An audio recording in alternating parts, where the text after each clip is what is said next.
All right, hello and welcome. Thank you for joining us today. My name is Amy Royer. I am the project coordinator of the Montana Rural Health Initiative.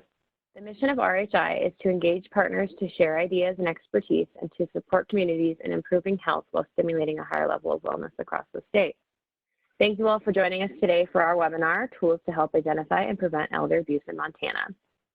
The webinar today is presented by Denise Armstrong, the Executive Director of Big Sky Senior Services.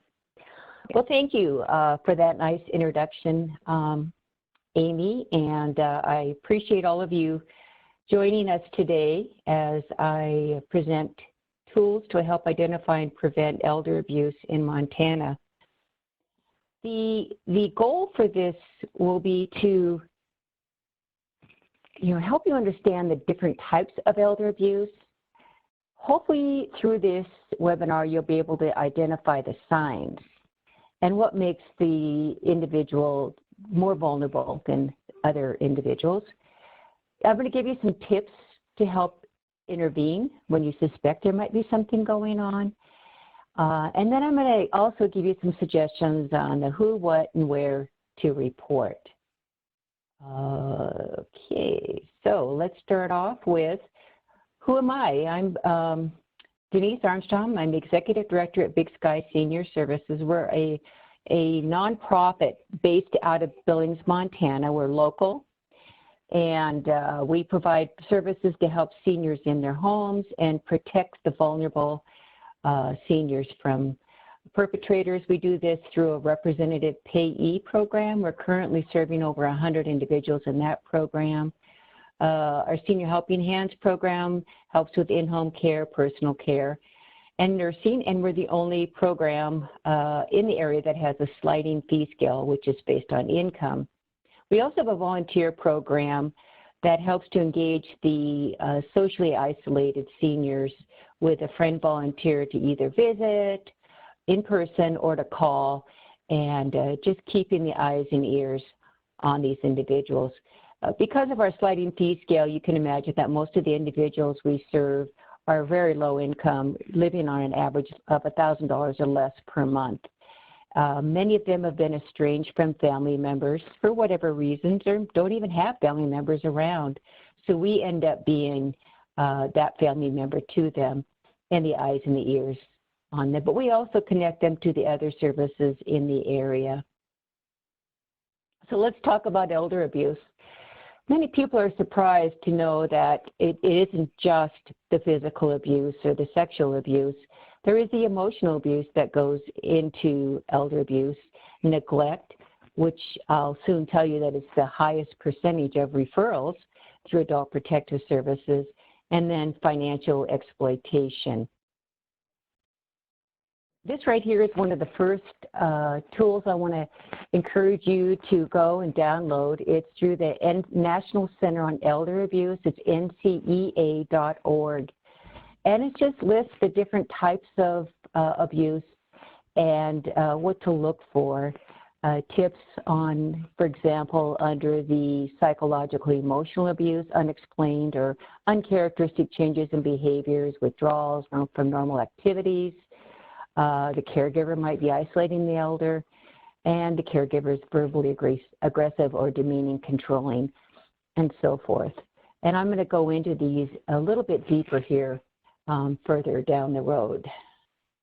So the Montana statute that I have listed right here explains elder abuse as the infliction of physical or mental injury that includes the deprivation of food, shelter, clothing, services necessary to help maintain the physical or mental health of an older person or a person with a developmental disability without lawful authority. Now, if you go deeper into that, you'll see that the age categories for covered under this statute is an elder senior citizen who is 60 years of age or older. And unfortunately, there's a little gap in our statute that if it involves financial exploitation, that age kicks up to 65. We've been to legislature to try to get that changed, and we hope to get that done soon. And then also a vulnerable adult, a person with a disability who's over the age of 18. So the statute covers both of them. Let's talk a little bit about what's happening and why this is such an important topic in the state of Montana. So we've got almost 10,000 Montanans who are going to be turning 65 or older every year over the next 18 years.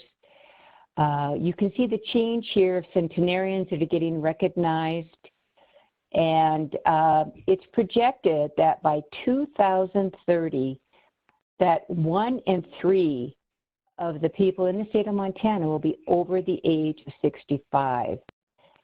And of course, I think we're really right now close to ranking 3rd in the nation per capita for the number of seniors that are in our state over the age of 65. To give you a better visual of this, this is a map of all the counties in the state of Montana. And where you see the orange is as of 2020, there's 30 to, it was estimated, I should say, based on the census information, August 2010. But it's 30 to almost 40% of individuals living in those counties are over the age of 65. What's really kind of frightening about that, and if any of you are living in those rural areas, you know that access to services that will give these individuals eyes and ears of someone checking in on them on a daily basis are pretty limited. On the other hand, it also sets them up to be becoming more victimized because of the rural nature of where they live. So next we have the dark purple, and that's 1 in 3 individuals over the age of 65, and on down to the light purple, which is up to 20%, 1 in 5 individuals over the age of 65. So what puts an individual at risk? I'll just go ahead and talk. Risk factors for vulnerable adults, including age and gender. And as you can imagine, women are 35% more likely to be abused than men, basically because people over the age of 70 are traditionalists, and sometimes it's been the male that has overseen the money, and they are the ones that just take care of all the finances. And of course, financial resources can have an effect on that. And they typically someone that may be struggling, or even the fear factor when you reach a point where you are when you are coming to retirement, you start to worry about, boy, am I going to have enough money? And so all the temptations from those scams calling in set in. Being socially isolated, not having anybody to go to and say, I got this call from this person, and what do you think about it? And of course, if they're dependent and frail on other people and other individuals, and most importantly, if they're dependent on the caregiver that's helping to take care of them, and if that caregiver is the perpetrator. And then any kind of physical or mental impairments. And of course, we all know what happens with dementia and Alzheimer's. The decision making isn't as strong. We find in our case that, it's just black. Okay. I'll go ahead and just continue to talk. On mental and physical impairments, we have situations where we have seniors that are living in the homes that have dementia, and they oftentimes will answer that door not even knowing who the individual is. In our case, we have all of our caregivers wearing badges with bright yellow bumblebees on them, and it just helps that person identify with a bumblebee, knowing that they are a reliable person. But it's a concern.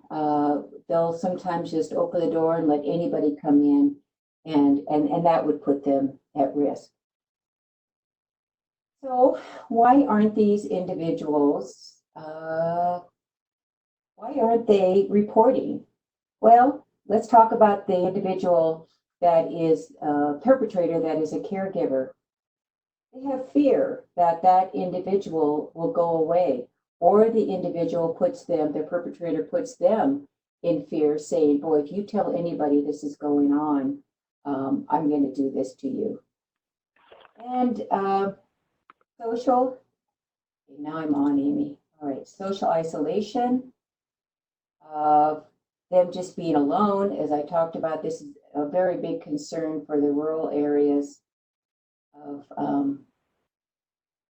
the barriers, as I said, are inability to report.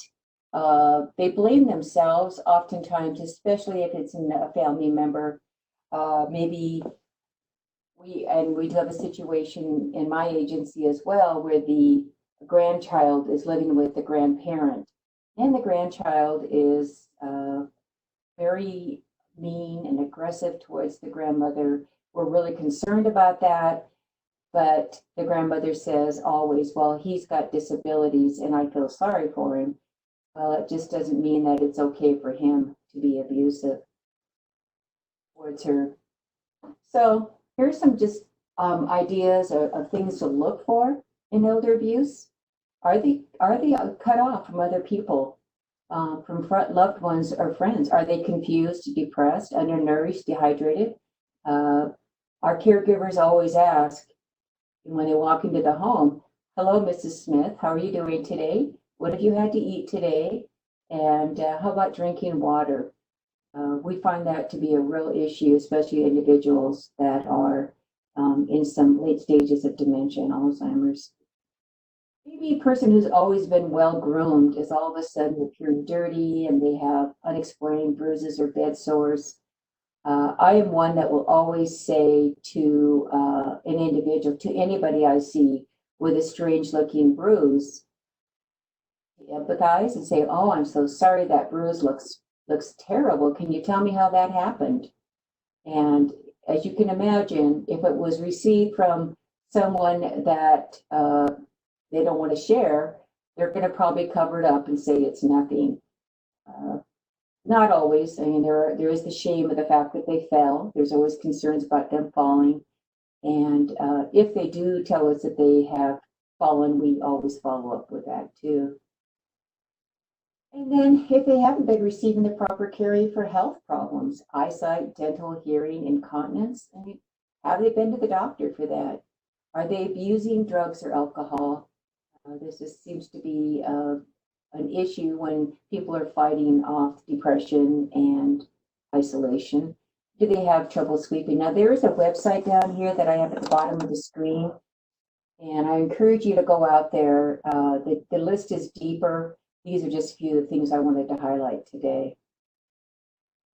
So as far as cases in the state of Montana, you can see that the biggest percentage of cases reported is neglect, as well as information and referral. And neglect falls under a couple different categories. One is self-neglect and then neglect by caregiver. But what's even more frightening here is that only 4 in 5 of the cases go unreported. So that's a role that you can step into. You can be that reporter, or if somebody shares a story with you about a potential elder abuse situation, you can encourage them to report, and I'm going to tell you how in a few minutes. Let's go deeper into the types of abuse, and you'll see that each one of these screens that I show you on the types of abuse will have behavioral indicators and then potential perpetrators associated with them. And then I might even throw in a few questions that you could ask to help further identify this situation. So with physical abuse, you know, like I said before, denying signs, explanations for injuries vary from one time to the next. And perpetrators can be family, children, spouse, intimate partners trying to gain control over the victim. The next one is domestic abuse, domestic violence.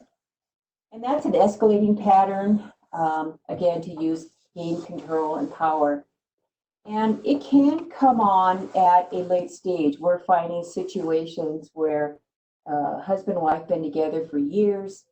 One of the partners develops dementia, Alzheimer's, and they wake up in the middle of the night and all they see is a stranger in bed with them.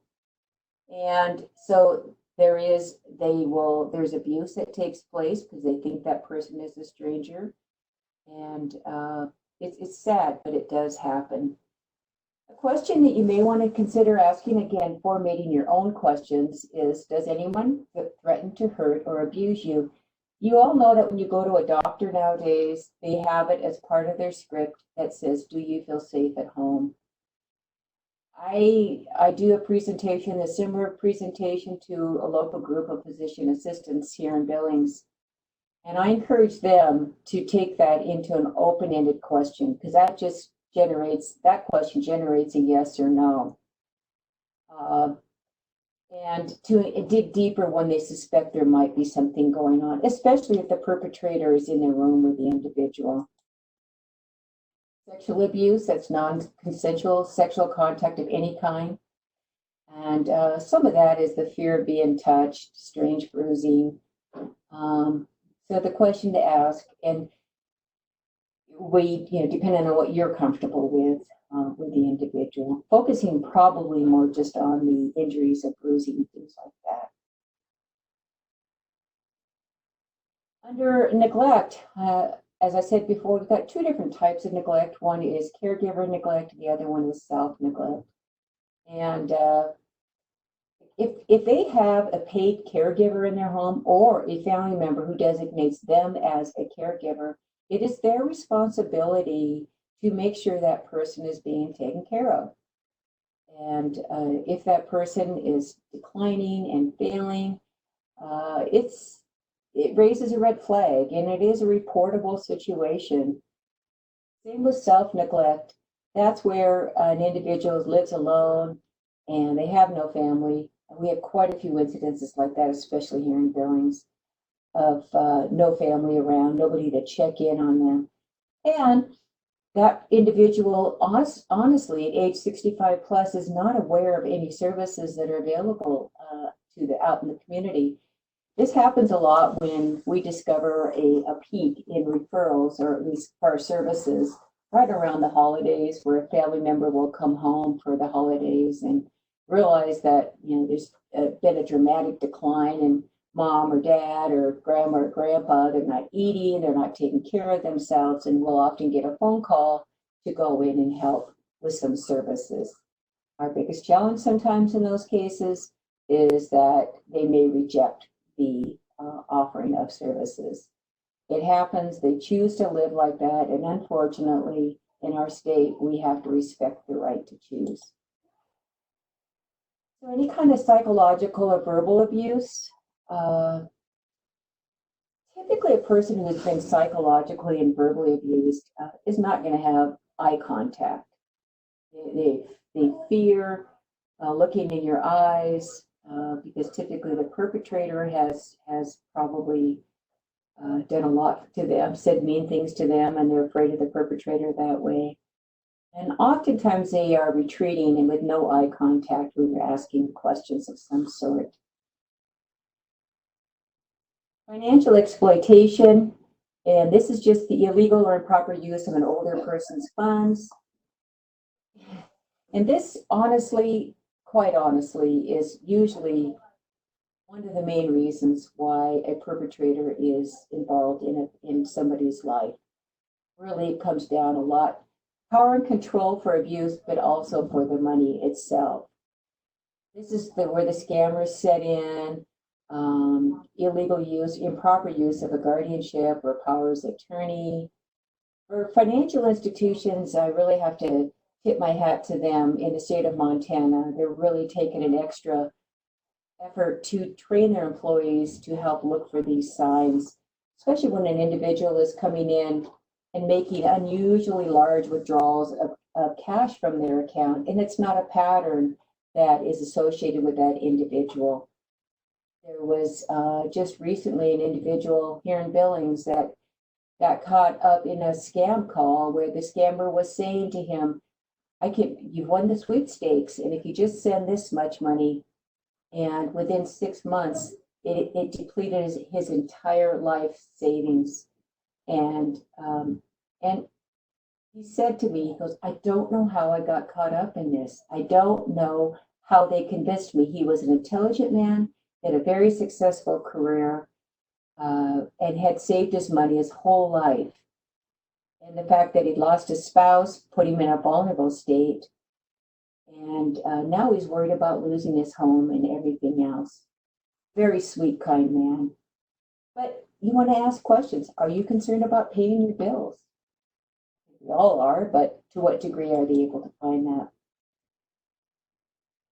So the methods of financial exploitation kind of fall into these categories. There's many others. The scams I talked about, theft of identity or property. Sorry for that spelling check right there. Spelling error. I had a phone call from an individual who said, my sister-in-law is going into my grandma's house, or her grandmother's house, and stealing things out of, taking things every time she goes there, because we know the grandmother's close to end of life. And I said, well, if the grandmother has not given her permission to take those items, that is stealing. It's theft, no matter what state. And if the individual lacks capacity, say the grandmother lacks capacity, she's development of dementia or Alzheimer's, it still doesn't allow for the illegal securing of those items. Scams, and again, I encourage everybody, the scammers are smart people. Don't try to outsmart them. Pass this on, if you will, to every senior. Don't answer that phone unless they know who's calling.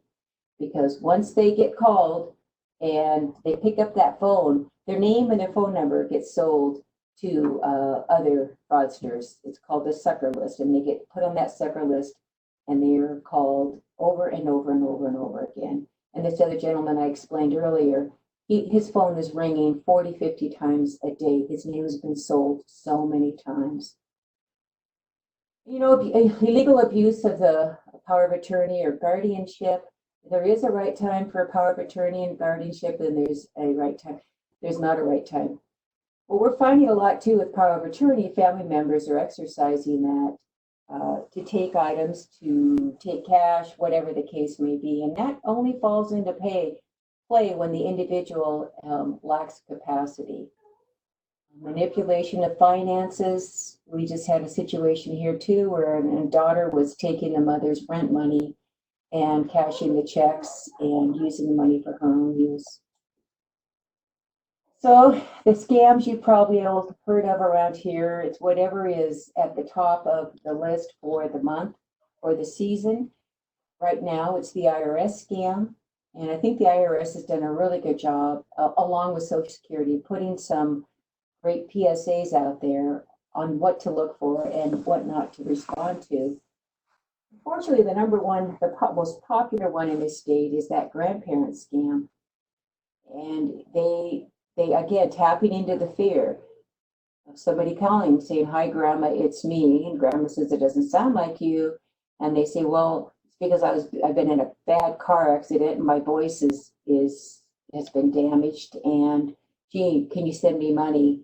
And don't tell Mom or Dad or anybody because I'm in jail and I got a DUI, whatever. The stories are believable. And the sweetheart scam is also very popular, and that's taking advantage of probably a person who has lost a spouse. And primarily, men will fall into this category. They'll go out at night and shop, Walmart, Costco, whatever the place may be. And the individual is very skilled at approaching that person and striking up a conversation with them. And pretty soon, within a matter of weeks, they're asking to borrow their credit card to pay for a prescription. They sort of just pour out their sob story about my life is so tough. I have all these children, or my husband left me, and yada, yada, yada. The bad thing about that is the individual that's been scammed doesn't realize they're being scammed. They truly believe this person is interested in them and wants to develop, or they keep luring them with this relationship they're going to develop with them. And once the individual has been realizes it's a scam, there's a lot of shame wrapped up in that, and they don't want to have to tell their family members, and oftentimes they don't. And so the scammer, the sweetheart scam goes on. Down here is another, at the bottom of the screen, to visit the DOJ.mt.gov Consumer Common Scams. If you sign up, they will send you an email on the scams that are most common and recent scams. And I'm on this, and then we try to post it to our Facebook page so we can keep people informed. So I'm going to move into what happens when somebody has been scammed. If it is a difficult one, call local law enforcement. But if it's just one where they've gotten a phone call, I'm going to go back to the previous slide, because at this website right here, they can report, anybody can report a scam that they've fallen victim to. And the most important thing about them doing this is it helps the department stay on top of these scams and help to identify. And the more calls they get, the more they can work towards ending this scam. So it's really important for people to report any kind of scams they might have. So reason why I like this screen, again, it came from the NCEA, National Center on Elder Abuse, is that when you do call Adult Protective Services, which I'll delve into a little bit, is they're going to ask things such as dates and times, the phone number, the email, how the perpetrator received that, if money was transferred, and was this a repeated offense. And they also want to get permission to contact the financial institution so they can pull records of these transactions. This is a screen that identifies that oftentimes when there is one form of abuse, there are several forms tied into it. It's called poly-victimization.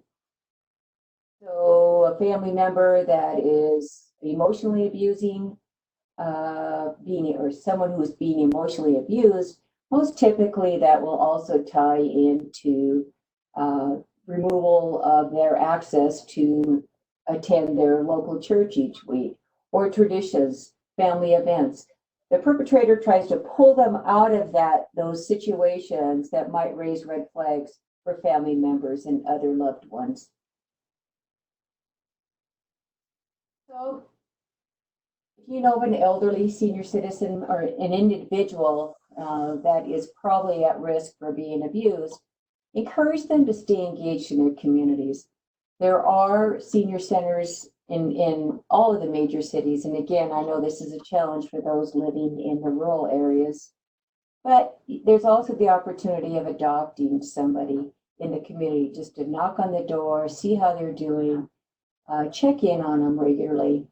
But staying engaged, going to a senior center is one of the best ways, because they're not afraid to talk to each other about what's going on in their lives. Of course, encourage them to never provide personal information, Social Security numbers, over the phone, anything like that. Really important that people do have their wills and their advance directives in place to protect their wishes. So if there is a decline or an accident or something that just changes that person's ability to communicate their needs, at least family members or others can resort to these advance directives and living wills. And assigning a trusting person to become power of attorney. And this should never be done under coercion. The challenge with power of attorney is it just takes simply somebody signing a document that says, when this happens, I assign this person to become the power of attorney. It doesn't need to go through a court. With a guardianship, it does require a judge and going through the courts for that approval. So if you suspect elder abuse, if there's an emergency, as always, call 911. Calling local law enforcement. And then adult protective services. And for those of you who are new to this world, this adult protective services is just like child protective services is for children. They serve adults 60 plus or adults with disabilities over the age of 18. And I'm going to talk about them in the next slide. Ombudsman is the individual that is assigned to a facility, and their job is to represent the individual in that facility that may be reporting there's neglect or whatever the case may be. Here's a link again for scams reporting to the Office of Consumer Protection and Montana Department of Justice. Adult Protective Services, your call to them, and it is a state organization. It's authorized and budgeted through the Department of Health and Human Services. Reporting guidelines, it doesn't have to be confirmed, but all reports are confidential and they'll never disclose who called on the suspicious activity. They will ask questions when you call. And this next slide I'm going to go to is the website for Adult Protective Services. It's dphs.mt.gov/SLTC. You just go into that website and then you can search reporting elder abuse. All reports are either done through this online reporting form, and that might just be something that you want to utilize if you're not feeling like this person is a threat, but they are, maybe there's a lot of self-neglect going on. And the other one that will be used is a phone call. There is an 800 number. I don't have it on the screen, but you can call to report the abuse. And there will be an individual on the other end who will ask the questions, like who's the individual, who's the perpetrator, and identify the severity of the situation. Bottom line is, if the person is at risk, they will respond in a very short, they are required to respond. If the person is not at risk of themselves or others, it may wait 2 or 3 days. This is just a couple of ways to get that reported. So once you make that report, they're going to conduct the investigation. They'll knock on the door of the victim. And of course, the first question the victim always asks is, who sent you here and why? And they never disclose that. The goal is to try to work with that victim and get as much information through interviews. They may do a functional or cognitive assessment, get some releases of information, and this would pertain mostly to the financial institutions if there's money involved. Maybe it's physician reports. They'll review the records, compile it, and try to coordinate services. In our particular case, Adult Protective Services is right across the hall from my office, and we work very closely with them on services for individuals that have either been exploited or at risk for being homeless. Most importantly is to refer to law enforcement if it is necessary. This is a screenshot of the Office of Consumer Protection that where you can file a complaint, report a scam or scam alerts. And I really do encourage you, again, to take advantage of that for reporting. So general tips to protect yourself or anybody is, of course, never give out personal information, or don't give some money to someone you don't know. The scammers are getting pretty tricky on this. This gentleman that got taken for his entire life savings said they would actually tell him what to say when he went to the bank to withdraw large sums of cash. He had it down. They had him so controlled by how he would respond to every potential situation. The old adage, if it sounds too good to be true, it is. Encourage everybody to get a security freeze on your credit. You can always have that released if you know you're going to buy a home or a car, your credit card. And then ask others. It's always important. And when I do present to senior centers, I say, you know what? You question something, talk to others, see what they're probably experiencing the same thing. I'll appreciate the fact that you have asked that question. If there's any high pressure tactics, take the time and ignore that mail. Those sweepstakes, once you respond to one of those sweepstakes offers, that stuff will come rolling, and I guarantee your mailbox will be filled every day. And here's the problem. I remember growing up, when you got a piece of mail, it was a pretty big deal. The Public Use Clearinghouse was the one that came to your mailbox, and it was a pretty big trusting deal. Same with a phone call. The phone rang, and you knew it had to be somebody that was wanting to talk to you. So they're taking advantage of the individuals, especially that are responding to those sweepstakes offers.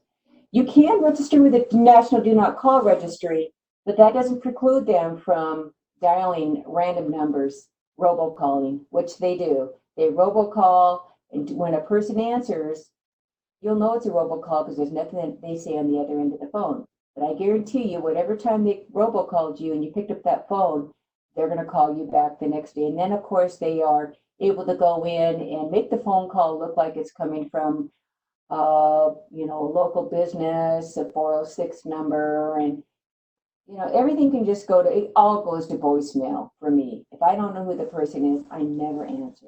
Keep an eye out on your bank and credit card statements. And if you're a child of a parent that's reaching that age where you're questioning whether or not they're responding things they shouldn't be, make sure you try to take a look at those bank and credit card statements. And of course, shredding. There are shred-a-thons all around town. And I'm going to add another one to this, which is getting rid of those prescriptions that are in our cupboards. We have a lot of issues around meth, with meth problems here in Billings, and they'll go to any length to get any kind of pills or drugs, knocking on doors, pretending like they're there to help out, trying to find a way to get in the home and just steal those prescription drugs. So if they're using it, there are usually disposals at your local pharmacy, or your pharmacist can take care of disposing it if there isn't a disposal there. So the resources I've talked about here is Adult Protective Services, the Office of Consumer Protection, the National Center for Elder Abuse, and then there is the Elder Care Locator, which is an opportunity to find where there might be services available to someone in need, especially in your area. So the golden rule, do the right thing, do the best you can. And I think most importantly, always show people that you care. And when you ask these questions about how did you get that bruise, you're showing that you care. So that ends my presentation. I thank you for your patience. And I'm so sorry about the break that we had earlier. I hope it didn't disrupt you too terribly bad. And I will welcome any kind of questions you might have at this point.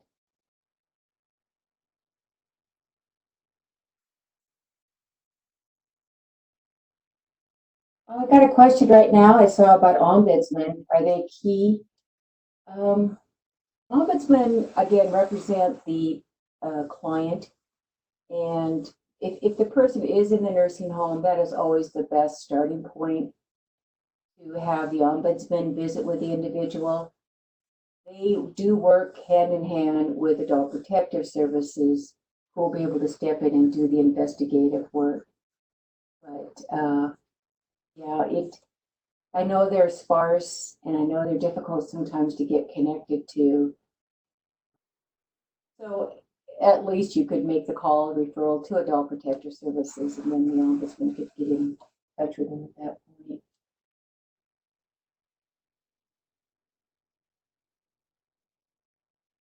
Yeah. Again, thank you for your time and your patience. Have a great day, everybody.